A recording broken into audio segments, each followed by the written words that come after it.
A man who could barely move was sitting outside his home in full view of the road.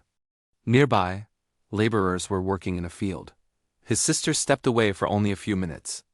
When she came back, the chair was empty. The coat beneath him was still there. No one had seen him stand. No one had seen anyone carry him away. And Owen Parfitt was never reliably seen again. That is the story people have repeated for more than 2 centuries. But almost every detail changes depending on who tells it.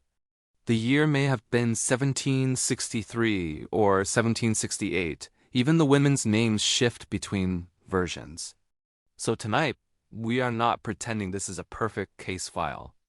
We are going to reconstruct the legend, separate its strongest details from the later additions, and ask a harder question. What kind of real event could have created a story this impossible? Owen lived in Shepton Mallet, a market town in Somerset.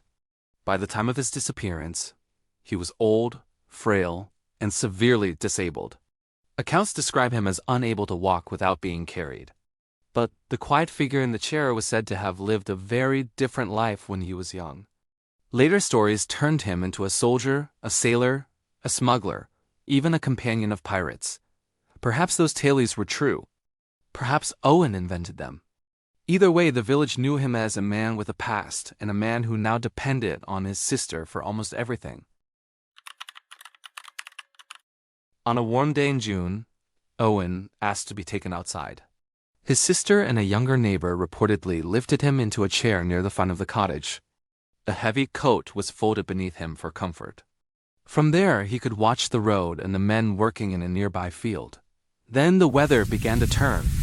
Dark clouds gathered. His sister went to fetch help to bring him back inside. The absence may have been only a few minutes. When the 2 women returned, Owen was gone. The chair remained. The folded coat remained. But the man who supposedly could not cross a room alone had disappeared from an open space. This was not a sealed room. That detail belongs to modern retellings. In some ways, the real setting is stranger. Owen was outside. Anyone taking him had to approach the cottage, lift a grown man, and leave again. The field workers were said to be close enough to overlook the area. The road offered no obvious cover. And if Owen moved by himself, he had to do something his family believed he physically could not do. Yet, there is another possibility. The story's perfect visibility may be an illusion created later. Workers nearby does not mean they watched the chair every second. A few minutes may have been much longer. A remembered mystery can tighten its own timeline. Imagine the scene without the legend's certainty. The sister enters the cottage. The neighbor walks away to find assistance. The workers are busy, facing another direction. Wind rises. A cart passes. For a short interval, nobody is actually looking at Owen. That gap is all a disappearance needs. One person could approach from the side of the house. 2 people could lift him quickly. A wagon or horse could be waiting beyond the worker's view. It would still be risky, but not supernatural. The real question is motive. Why abduct a poor, disabled man? Revenge from his alleged past? A family dispute? A staged departure Owen arranged himself? The story gives us no dependable answer.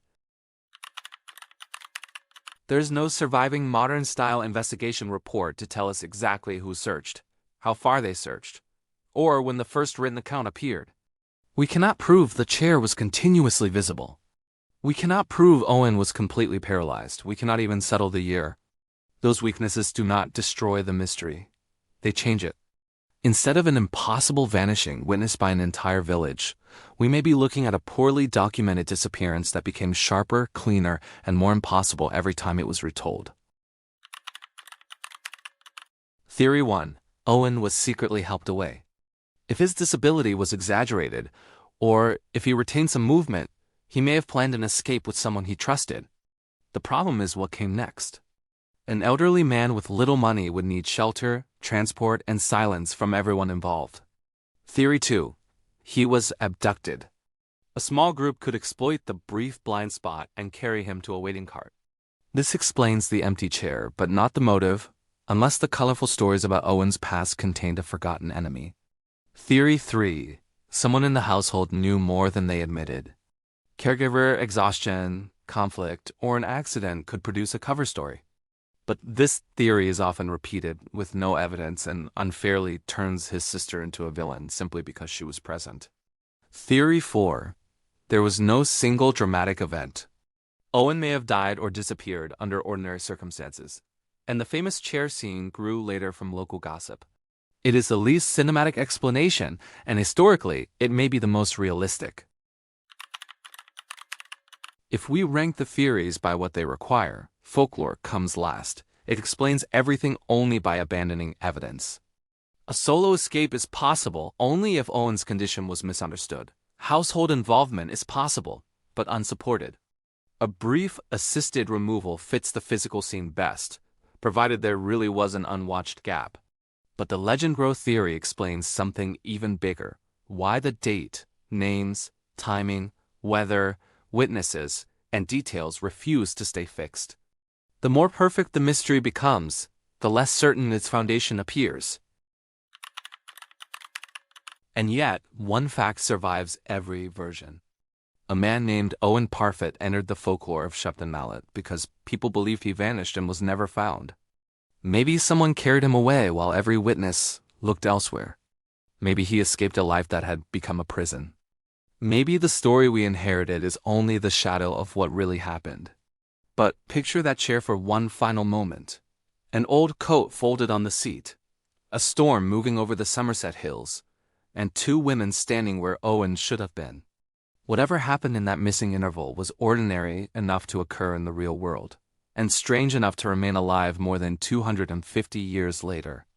What do you think happened to Owen Parfitt?